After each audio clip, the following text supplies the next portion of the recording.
Thai riot police blasted water cannon on protesters who tried to cut their way through razor wire barricades outside Parliament on Tuesday, as lawmakers discussed possible changes to the Thai constitution.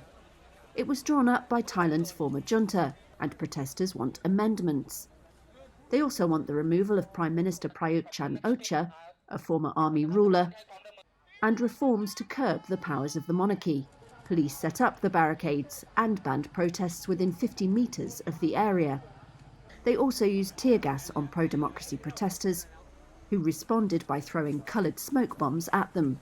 Several people were injured. Lawmakers inside Parliament were discussing several proposals for amending the constitution, some of which left the King's powers untouched.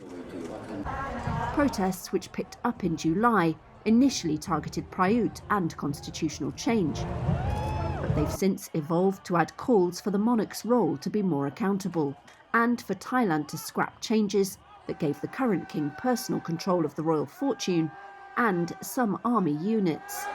The opposition represents a dramatic change in a country where just months ago any criticism of the monarchy was taboo, since the institution must be revered under the constitution.